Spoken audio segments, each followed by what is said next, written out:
Watson, what is the medical term for obsession? I feel, you see, that I must lay to rest a ghost which has haunted me for some time.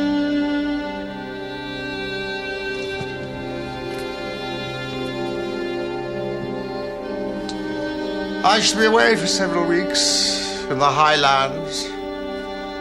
Meanwhile, your patients might be encouraged by seeing you more often in your consulting room. What about Baker Street? Post Restaurant, Diogenes Club, and the Irregulars. You know my methods. I shall be watching you with my third eye.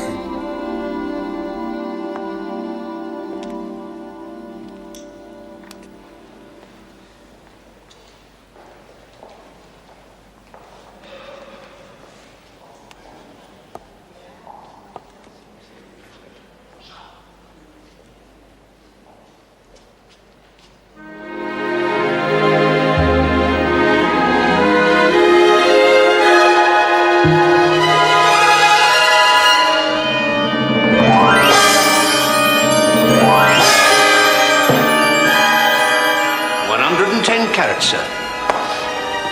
Bigger than the Oak Diamond. Bigger even than the Koh-i-Noor.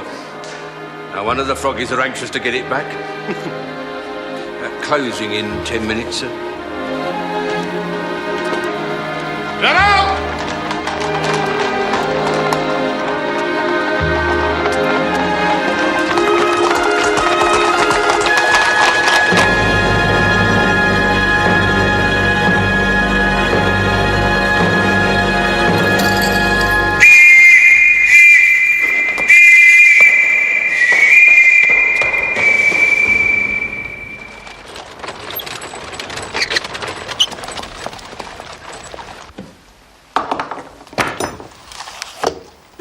Sister, Agnes.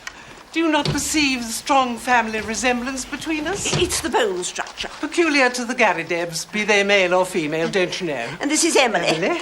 We're descended from good Anglo-Saxon stock. Ancient blood courses through our veins. I'm relieved to hear it. Oh, do, please, do sit down. Did you say Garrideb? Doctor, I'm not in the habit of repeating myself. She's not in the habit of repeating herself. I've just said that, Agnes, dear. My sister's a little hard of hearing, don't you know? One of my university lecturers was called Garrideb. He remembers you, Dr. Watson. You're related? He is our brother, Nathan, and the only reason for our presence here today. He's ill? Not in ordinary. No. Well, are either of you ladies ill? Not in ordinary. Thought. My sister and I have followed a strict regime of clean, healthy living since we were young girls. My father wouldn't allow it. And we insist that all our gentlemen do the same. Your gentlemen? Our gentlemen tenants, Dr. Watson. Oh, I see. You rent rooms? Not to anybody, you understand? My sister and I are most particular about who we have under our roof. Isn't that so, Emily? I don't quite follow. If no one is ill, why have you come to see me? I'd have thought that was obvious, Doctor. We have a case for Mr. Sherlock Holmes.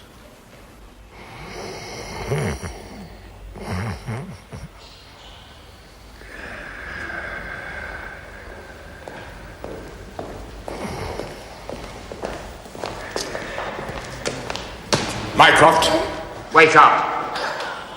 Campbell? Oh. We don't often see you here at the Diogenes. Have you spoken to your brother as requested? Alas, no. Well, I don't need to remind you from whence the request came. It is the Prime Minister's personal wish that your brother should employ his detective skills, find the Mazarin diamond, and return it to Whitehall without delay. I'm rather afraid Sherlock's unavailable at the present time. Unavailable? Inconvenient, I know, but he's engaged in another case up in the Highlands. Doesn't expect to be back for about a week. Not good enough, Mycroft. You really must try and keep your brother on a shorter leash. Do you know the history of the Mazarin diamond? Yes, of course I do. It was named after Cardinal Jules Mazarin, a chief minister during the reign of Louis XIV. It belongs now to Her Majesty the Queen. Yes, but it is soon to be returned to France, where it belongs, as a goodwill gesture on the part of the British people. And I think you'll agree that such a gesture can only help to cement the relationship between our two countries. To go back on our word now could spell diplomatic disaster. The Prime Minister has asked that your brother investigates this case, and Mr. Holmes has never, ever let him down. My dear Horatio, if Sherlock were here, I'm sure he'd be more than delighted to assist. At least I think he would. But he's not here, you see, so he can't. But I could. Illuminate him.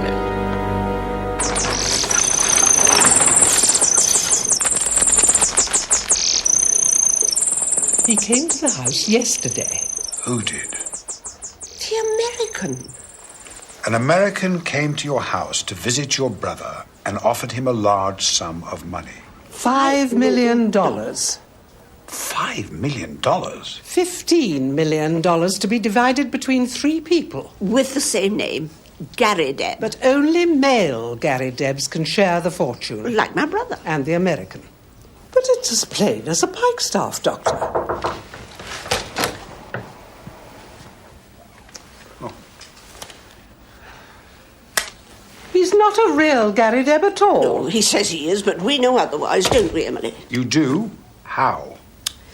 Bone structure. He simply doesn't have it. No. Of course.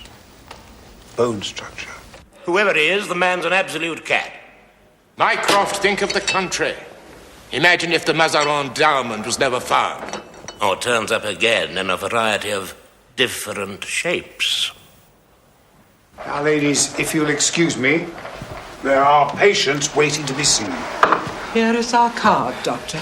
You will speak on our behalf, won't you, Doctor? Please. I'll do what I can. $5 million. Thank you for listening, Doctor. Come along, Agnes. He's not as intelligent as I thought he'd be.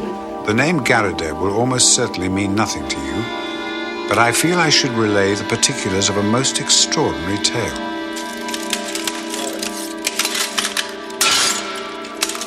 How long had the diamond been exhibited before its theft? Nearly 10 years.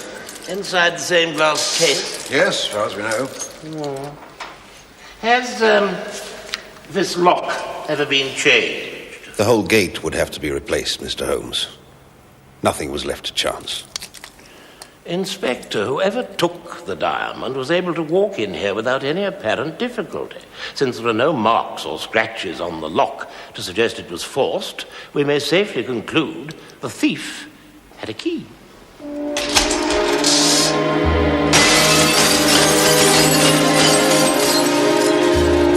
Once inside, it would have been the work of a moment to smash the case and remove the stone.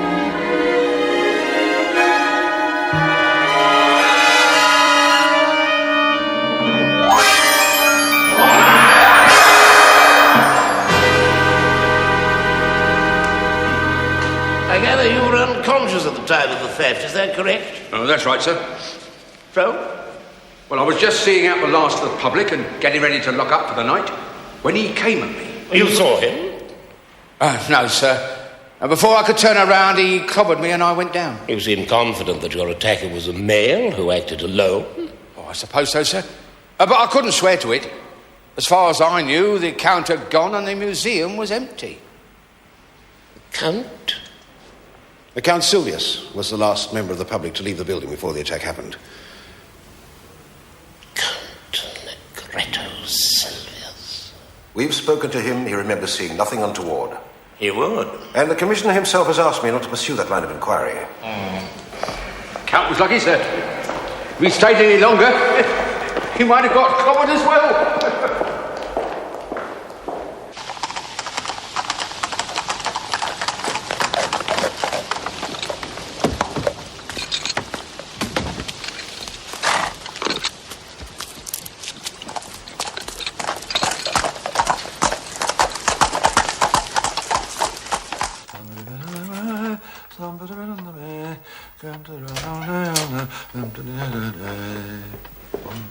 Here he is, Nathan. Oh, dear. Oh, he hasn't, has he? Yes, he has. Young Watkins, nice to see you after all these years. Pay no regard, Doctor. Well, sit you down, young Watkins. A species of the family, Vespertilionidae. I found them in a subterranean cavern in my travels in Safari in Southeast Africa in my younger days. They don't get out much now, of course. Hands and legs aren't what they were. Nathan, Dr. Watson is acting for Mr. Sherlock Holmes. He's come to talk about the other Mr. Gary Deb, not your hands and legs. Ah, here it is. Tell him what the American told us. Our visitor started by explaining that anyone from Kansas in the United States of America would recognize the name Alexander Hamilton Gary Deb. He had no kith nor kin, but he took a kind of pride in the queerness of the name, and that's what brought us together. One day I had a visit from the old man. He was tickled to death to find someone else with the same name and dead set on finding out if there were any other Gare Debs in the world. So he asked me to find him another. I said I was a busy man and couldn't spend my life hiking around the world in search of other Gare Debs. But when he died, about a year later, he left behind the queerest will ever filed in the state of Kansas. His property was divided into 3 parts, of which I was to have 1, on condition that I found 2 Gare Debs who would share the remainder. $5 million each, if it's a cent. But we can't lay a finger on it until we all 3 stand in a row. Don't believe a word of it. Sir, there isn't one in the whole of the United States. I went through with a fine-tooth comb and never a Gare Deb could I catch. Then I decided to try the old country. And sure enough, there was your name in the London telephone directory. 3 adult men, sir. That's what it specified in Alexander Hamilton Gare Deb's will. 2 down, 1 to go. $5 million. Hallelujah. Unparalleled good fortune. Female relatives are disqualified. Surely there must be some other Gary Debs in the world. What do you think? Well, do you believe this man's story, Mr. Gary Deb? Oh, without a doubt. There's an honest face. Oh, the man's a rogue. Your sisters think otherwise. Emily and Agnes are inclined to read too much romantic fiction. Inclined to find shadows where there should only be light. Nonsense. Well, thank you for explaining, Mr. Gary Deb. It's been a great pleasure to see you again, sir. May I have a word, please? Nathan. Oh, you silly old... Well, you'll just have to draw your own conclusions. If, as seems probable, this American Gary Deb is a rogue, then you may already have seen the last of him. But please let me know if there are any further developments. Oh, we shall. Goodbye, sir. Good day to you then, young Watkins. Poppycock and balderdash. Just think what I could do with $5 million. I've got the nucleus of a national collection. I shall be the Hans Sloane of my age.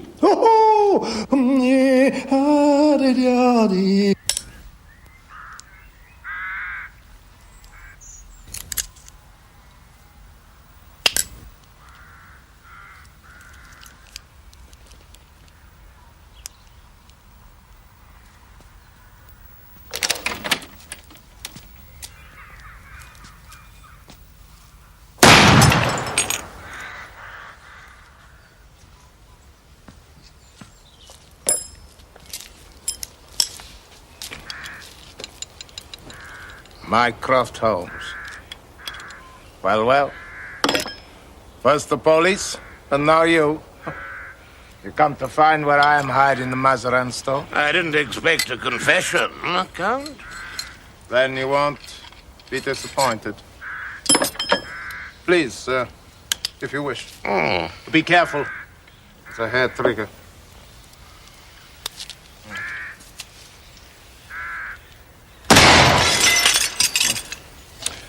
They were a gift from the Princess of Wales. Such balance, such workmanship. A beautiful thing fits strangely in the wrong hand. Yeah, she is extraordinarily beautiful. She? Diamond. Oh. I must say I'm surprised no one has been tempted to steal her away from Whitehall before. I'm sure the temptation was there, Count. All that was lacking was audacity and opportunity. Audacity and opportunity. And motive. Avariciousness and greed are motives, Count. I'm sure you're familiar with them. The police are satisfied that I was away from the building when the theft occurred. Okay, Sarah.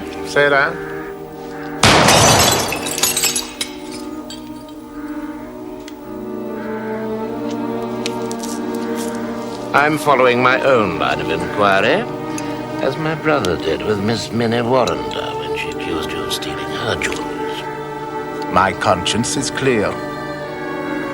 Our past is an unresolved duel, Mycroft. You may hold some personal grievance against me, but that gives you no right to sully my good name and reputation. This is between us, Count. You and me.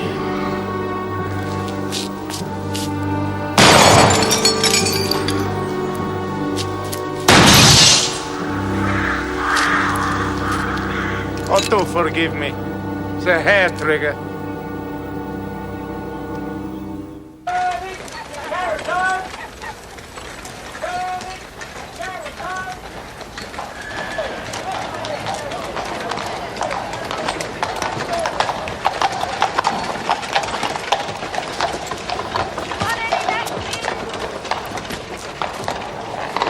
Should have waked up.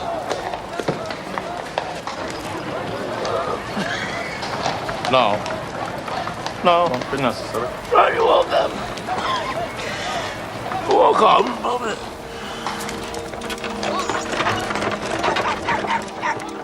My dear Holmes, I agree that $5 million is an impossibly generous offer.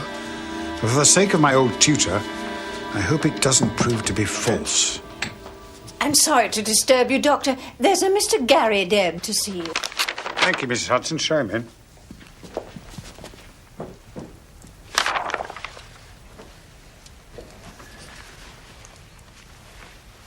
Forgive me, I was expecting someone else. Mr. Nathan Garrideb, I suppose. You must be Dr. Watkins. Close. What can I do for you, Mr. Garrideb? For a start, you can stop interfering in matters that don't rightly concern you. I'm sorry. I saw the old man and his sisters today, and they told me you were acting on behalf of Mr. Sherlock Holmes. That's no reflection on you, Mr. Garrideb. Mr. Holmes and I have means of getting information which is not normally available to the public. I don't want the police butting into a private matter. But surely the sooner we find a third male Garrideb, the better for all concerned. Well, that puts it different. If you're content to help us find the third man, I can't see any harm in that. I hope I put your mind at rest, Mr. Garrideb. John Garrideb. I'm sorry if I was a bit short with you back there. Dr. Watkins? Watson. That's quite all right. I'm fairly new to this country and haven't gotten used to your English ways yet. I guess I must seem impatient to a man like yourself. Urbane and unsophisticated. Good luck with your search, Mr. Garrideb. I'll be in touch if I discover anything useful. Much obliged, Doctor. Much obliged.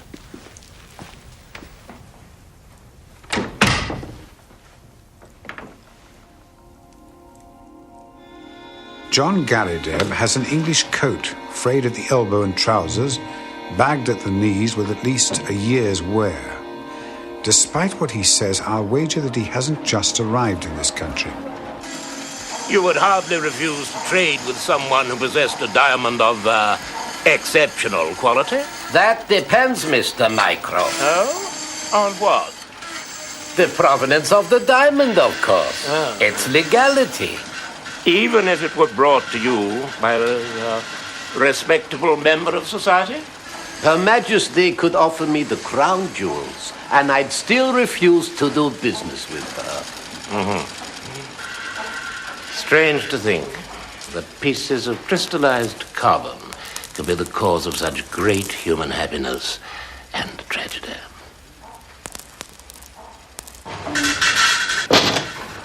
Some things are better said in private, Mr. Mycroft. You do understand.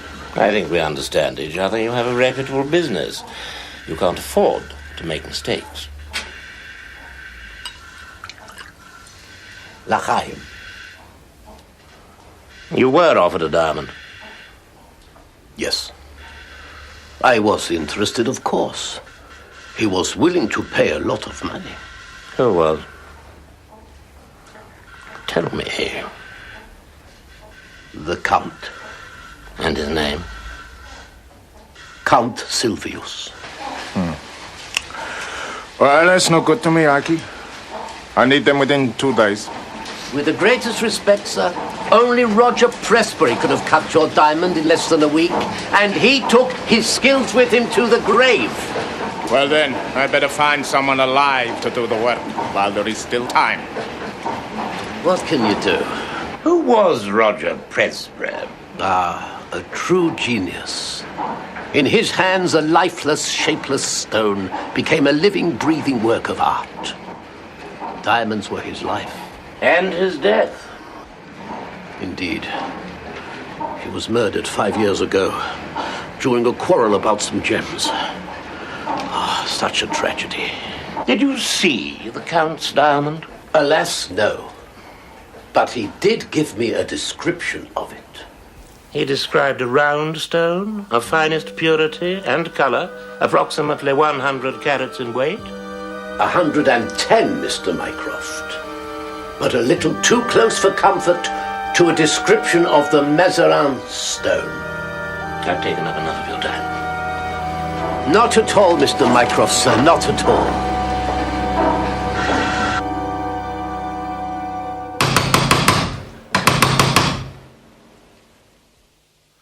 Ladies! Ladies, I've got news! Ladies, tell your brother I've got good news. Your antipathy for the Count is well known, unlike your reasons. He brings the higher echelons of our society into disrepute, in your opinion. I suppose you realize that the Count is among the guests at a levee at St. James's Palace tomorrow morning. He should be serving a prison sentence. And the Prince and Princess of Wales are unlikely to entertain suspected criminals, are they? Drive on, George.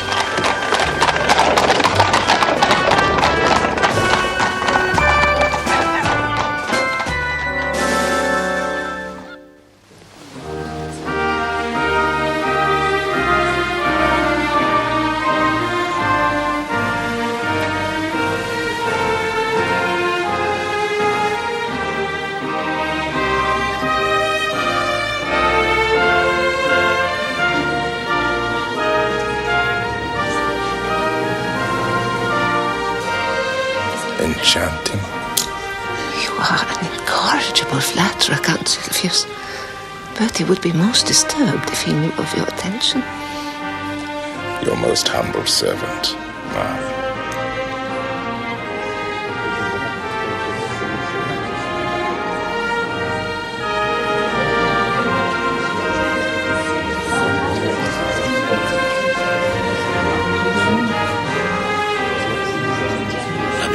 Thing fits strangely in the wrong hand.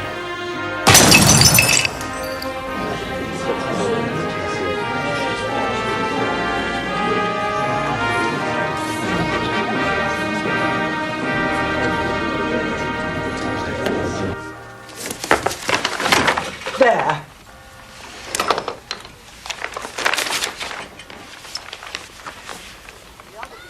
Howard Garideb, constructor of agricultural machinery. Binders, reapers, steam and hand plows, drills, harrows, farmers' carts, buckboards, all other appliances. Estimates for artesian wells, apply Grosvenor Buildings, Aston. John, Nathan, and now Howard. The third Garideb. Read the advertisement again, Doctor. Look at the spelling. Howard Garideb, constructor of agricultural machinery, binders, reapers, steam and hand plows. And how do you spell plows?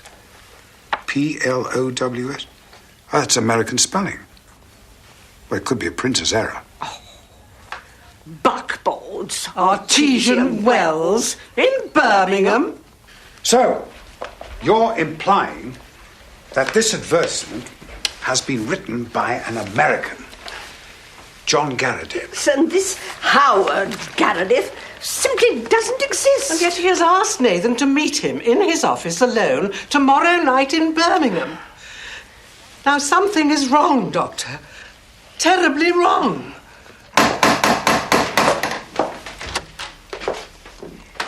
Count Negretto Silvius. Game shot, sportsman, man about town, confidence trickster. Please, sir. Here it is. And now, diamond thief. I'll have him. I'll have him. You can't go in there. It's quite all right, Mrs. Hudson. Dr. Watson. The Count is expected. Well, you might have warned me.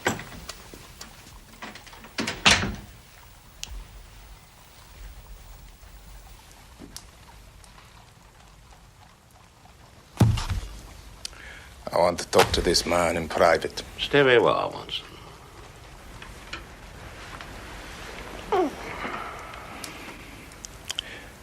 You have gone out of your way to annoy me. You have set your creatures upon my track. My creatures?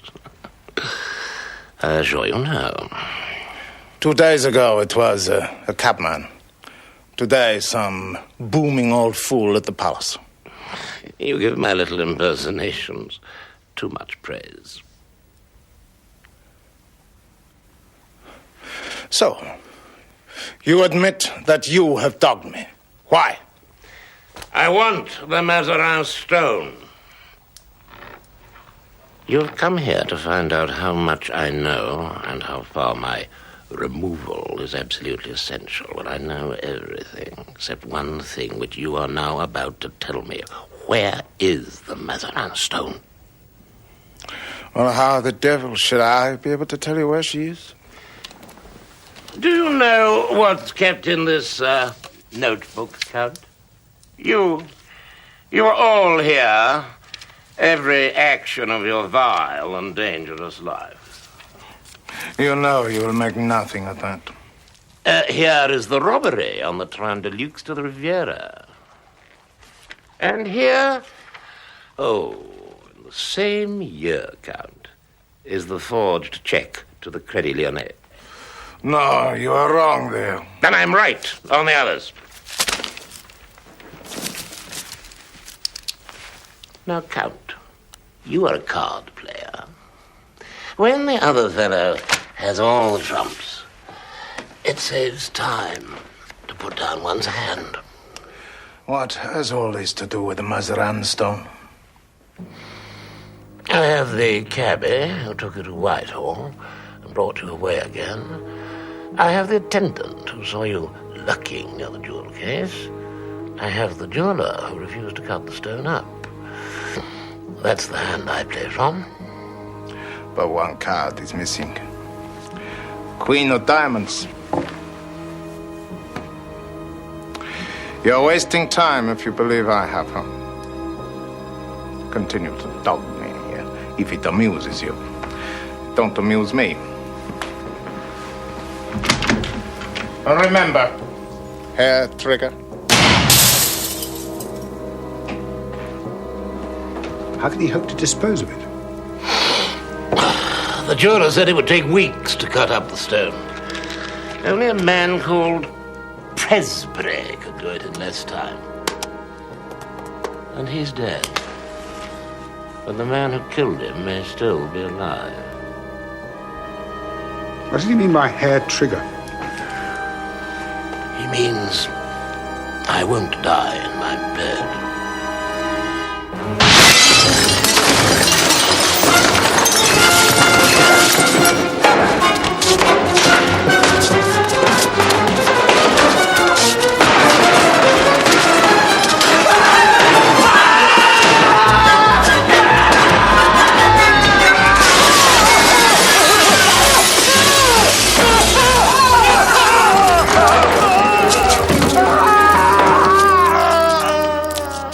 These are post-mortem photographs of Roger Presbury. Rather unpleasant, I'm afraid. You must be used to such sights, Doctor. Oh, yes, indeed. And what can you tell us of his murderer, Inspector? A man called Winter. I've got his photograph here in our rogues gallery somewhere. Found guilty of manslaughter, sentenced to 5 years. Oh, released 2 months ago. Here he is, a native of Chicago. James Winter, alias Moorcroft, alias Evans, alias John Garrideb. The man you know as John Garrideb once worked for Roger Presbury. It's quite extraordinary, really. Get away with him! Get away! Get away! Get away! Get out of the way! Be off! Be off! Officer! My dear Watson, Presbury dead 5 years. Identify Garrideb's lodger, Holmes.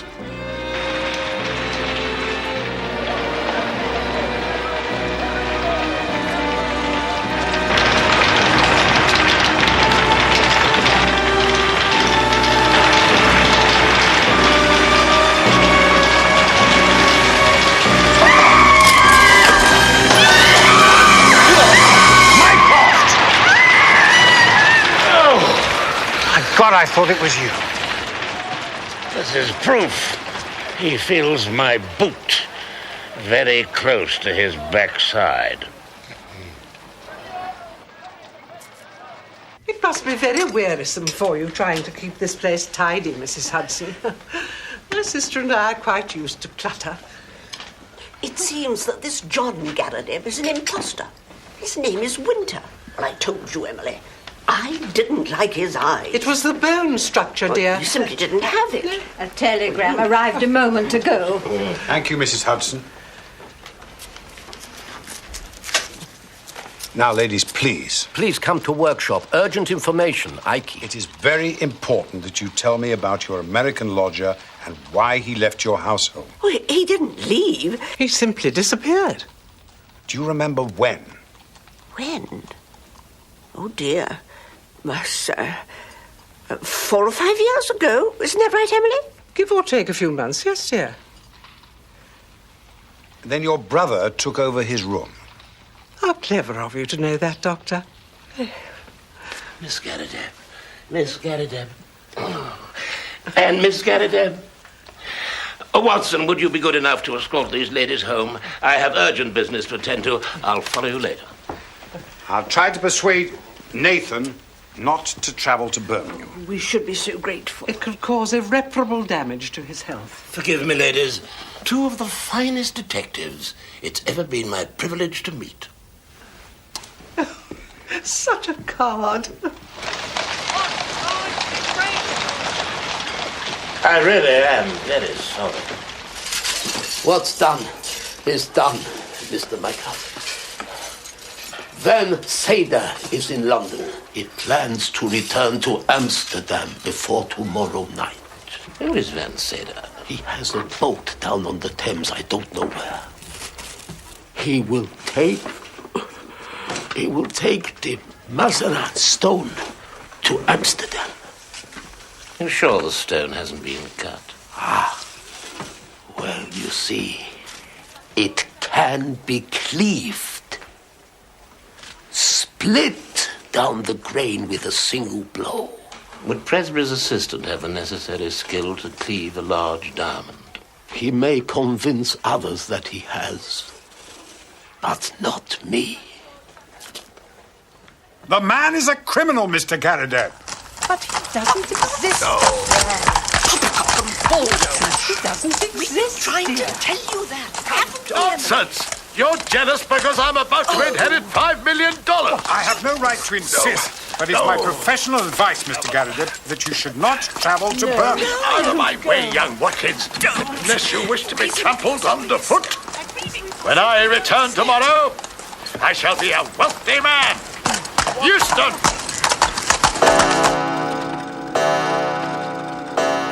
Doctor, my sister and I will have to retire shortly. There are plenty of spare beds if you wish to sleep, Doctor. Oh, no, please don't worry about me, Miss Garrideb. I'll just stay there. Oh, well, there are plenty of cushions. Now, let's plump them up a little more comfortable, I'm sure. No, please don't let me keep you awake. I'll just draw the curtains for you, Oh, Doctor. no, please, it's fine. You will help yourself to tea and cake, won't you, Doctor? Oh, thank you very much. Or there's a little sherry, if you prefer. Don't hesitate. In fact, I might just... Come along, Emily, dear. Bid you good night, then, Doctor. Good night.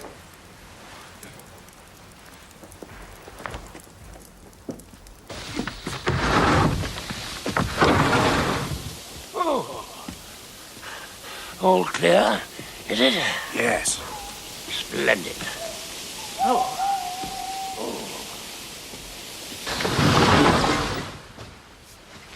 What an extraordinary room. I'm afraid Mr. Garrideb is on his way to Birmingham. Oh, that's excellent.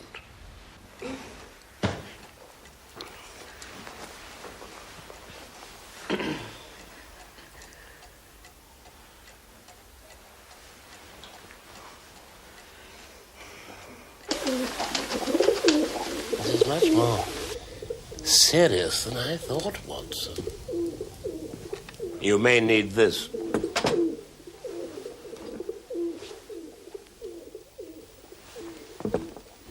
Douse the candles, Watson. Is that sherry? Yes.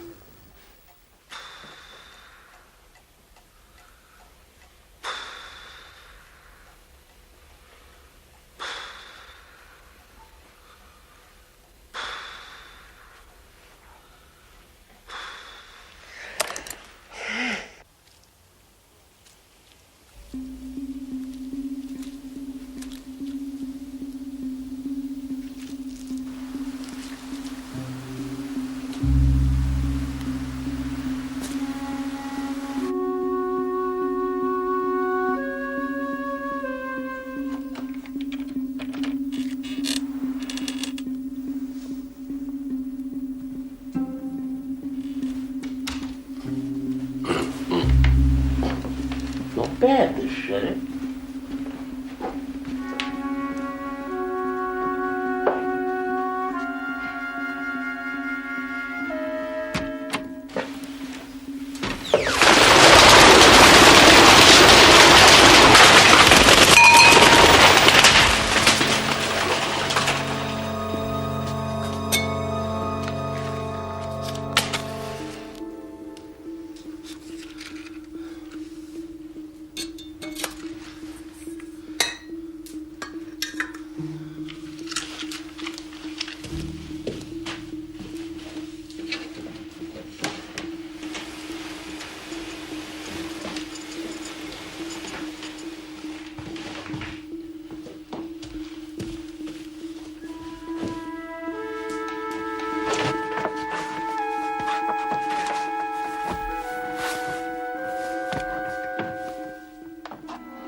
Winter, I presume.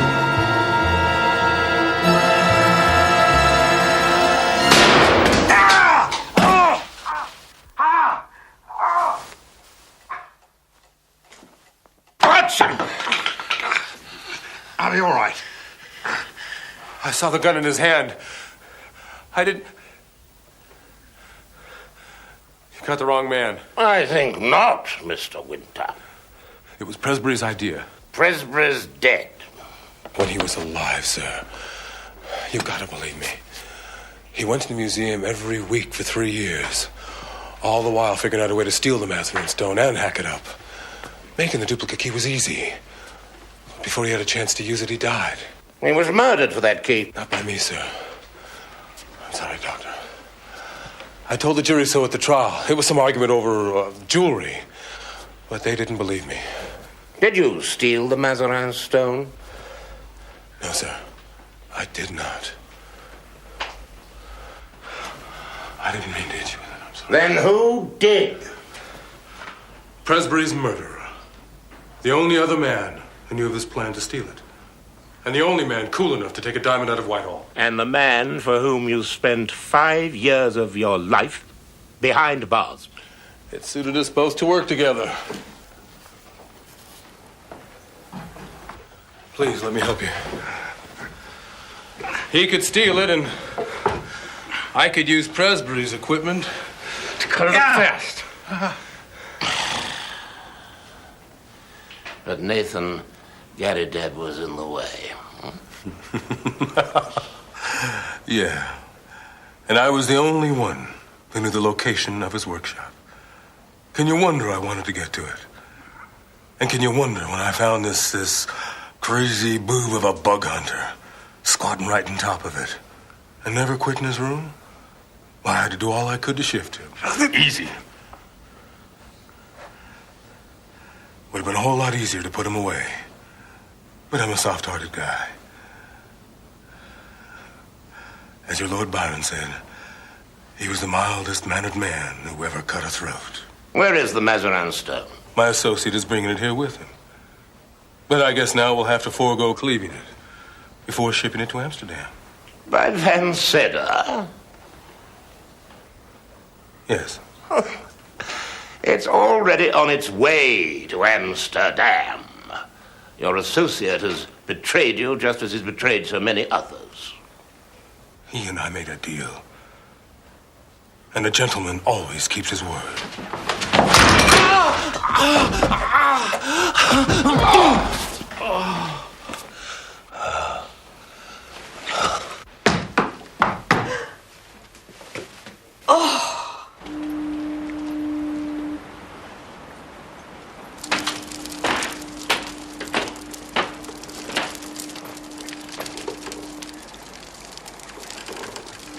Mocha, Van Sedder. No, please. Shall I get a doctor? No, just get me a towel and some water, please. Thank you. Your associate has used you, Winter. He'd no intention of allowing you to cleave the stone. You'd served your purpose. Now, where is Van Sedder's boat?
Brother mine. Bravo.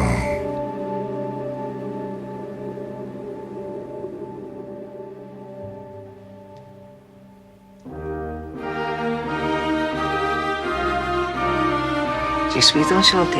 Merci bien, madame.